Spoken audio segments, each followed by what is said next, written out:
नमस्कार दोस्तों, स्वागत है आप सभी का आपके अपने YouTube channel Shyam class study में। आशा करता हूँ आप सभी लोग अच्छे होंगे, स्वस्थ होंगे। घर पर रह करके आप अपने एग्जाम आरआरबी एनटीपीसी भर्ती परीक्षा 2025 की मन लगा करके तैयारी कर रहे होंगे और लगातार मैं आप लोगों के लिए आरआरबी एनटीपीसी के लिए प्रैक्टिस सेट करवा रहा हूँ जो आपके एग्जाम के लिए सबसे ज्यादा महत्वपूर्ण प्रैक्टिस सेट है। तो आज के इस वीडियो को आपको शुरू से लेकर के एंड तक फुल वॉच करते रहना है। वीडियो पसंद आए तो वीडियो को आप एक बार लाइक और चैनल को आप लोग सब्सक्राइब करना ना भूलें। तो चलिएगा फिर शुरू करते हैं। तो पहला प्रश्न आ जाता है कि बहिष्कृत भारत पत्रिका को किसने प्रारंभ किया था। तो बताओ बहिष्कृत भारत जो पत्रिका है ये किसके द्वारा शुरू की गई थी। तो इस पत्रिका को जो प्रारंभ किया था वो किया था डॉक्टर भीमराव अंबेडकर ने। यानी एक का सी ऑप्शन देने वालों का करेक्ट आंसर हो जाएगा। दूसरा प्रश्न है संविधान के किस भाग को भारत का मैग्ना कार्टा कहा जाता है। तो बताओ कौन से भाग को भारत का मैग्ना कार्टा कहा जाता है। तो भाग 3 को कहा जाता है, यानी 2 का तीसरा ऑप्शन करेक्ट आंसर हो जाएगा, ऑप्शन संख्या सी। प्रश्न संख्या 3 है महाद्वीपों का महाद्वीप किसे कहा जाता है। तो बताओ किसे कहते हैं। तो महाद्वीपों का महाद्वीप के नाम से ये जाना जाता है एशिया महाद्वीप को। 3 का ई ऑप्शन देने वालों का राइट आंसर हो जाएगा। चौथा प्रश्न है कि लाई जनजाति का निवास क्षेत्र कहाँ है। तो बताओ कौन से देश में लाई जनजाति पाई जाती है।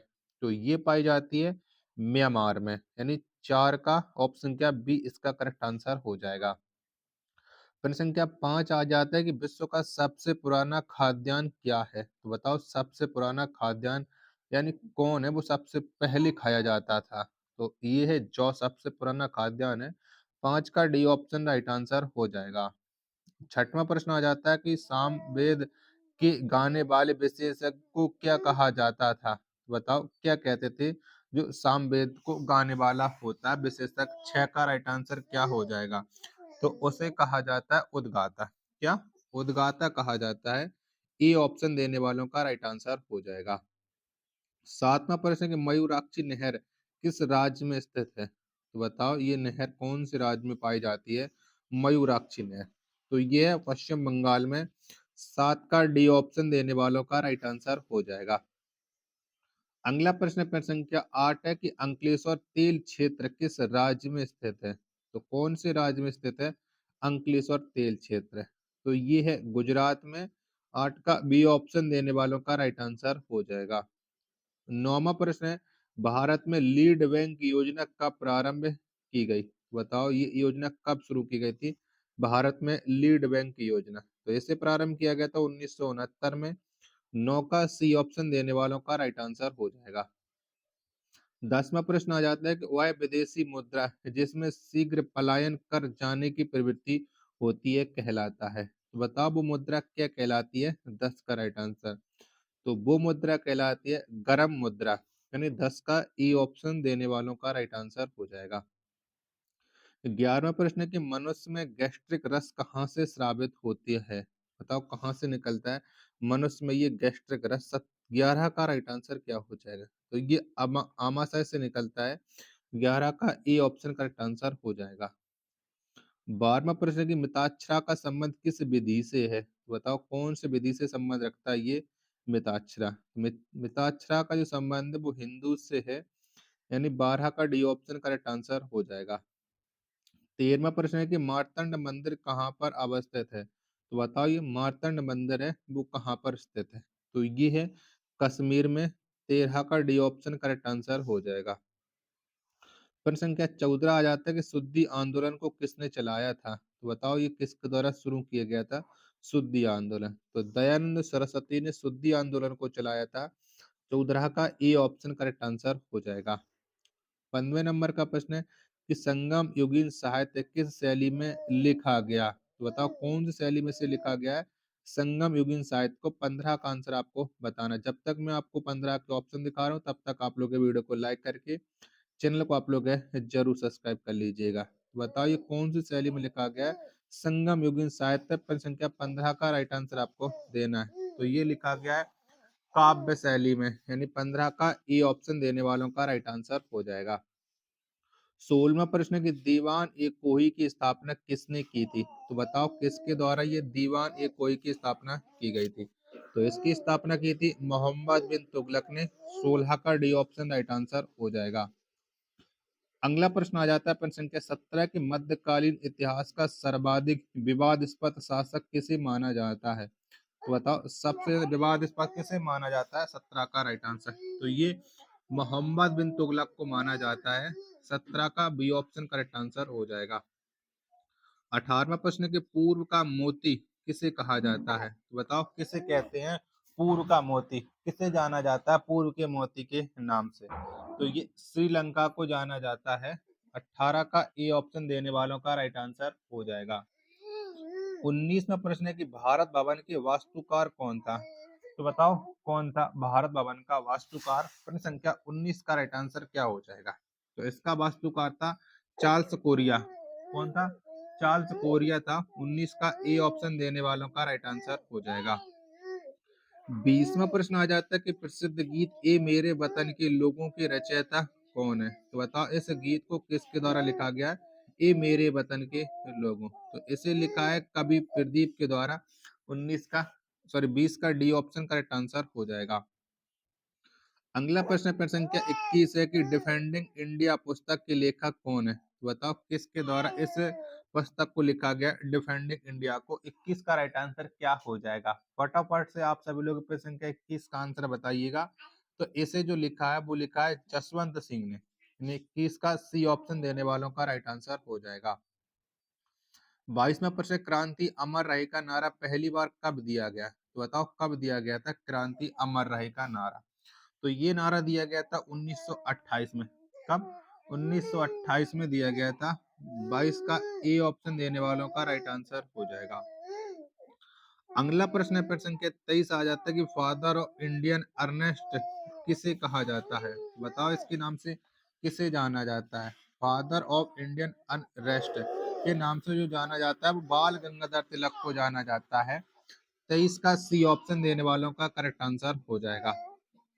24वां प्रश्न है कि हिंदू तथा मुसलमान को किसने भारत की दो आंखें कहा था? तो बताओ ये किसके द्वारा कहा गया था कि हिंदू तथा मुसलमान भारत की दो आंखें हैं?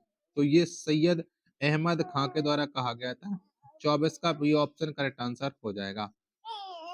25वां प्रश्न किस वायसराय के शासनकाल में होम रूल लीग की स्थापना हुई? बताओ किसके समय में ये होम रूल लीग की स्थापना हुई थी? 25 का आंसर क्या हो जाएगा? तो ये स्थापना हुई थी लॉर्ड हार्डिंग द्वितीय के समय में। 25 का डी ऑप्शन करेक्ट आंसर हो जाएगा।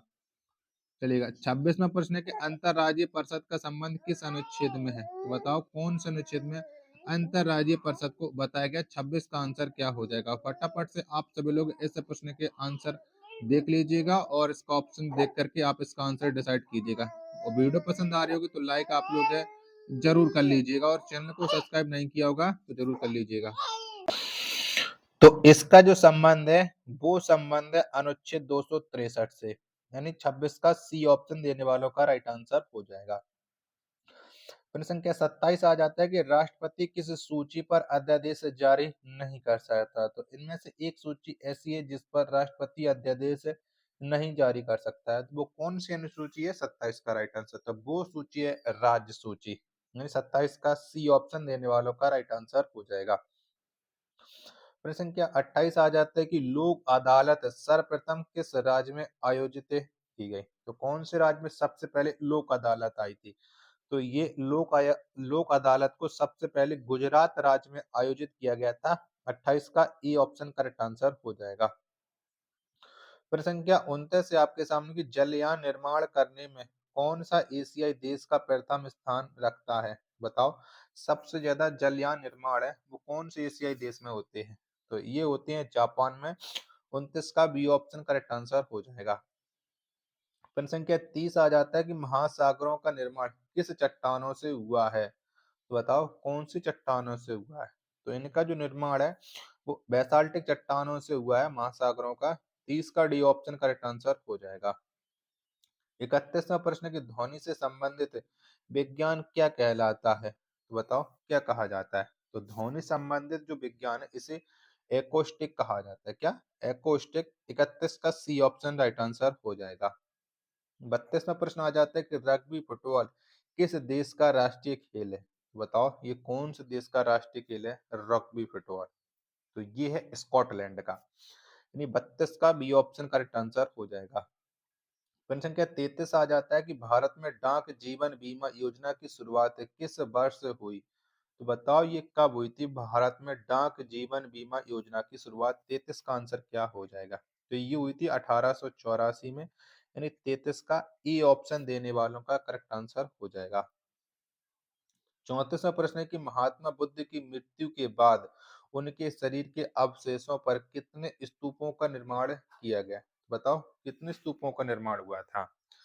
तो ये हुआ था टोटल 8 स्तूपों का निर्माण। यानी 34 का सी ऑप्शन राइट आंसर हो जाएगा। 35वां प्रश्न है कि ताजमहल की भूगोल नकल किस मकबरे को कहा जाता है? तो बताओ कौन से मकबरे को कहते हैं? तो ताजमहल की जो भूगोल नकल के बारे में बीबी के मकबरे को कहा जाता है। 35 का डी ऑप्शन करेक्ट आंसर हो जाएगा। अगला प्रश्न प्रश्न संख्या 36 से कि दक्षिण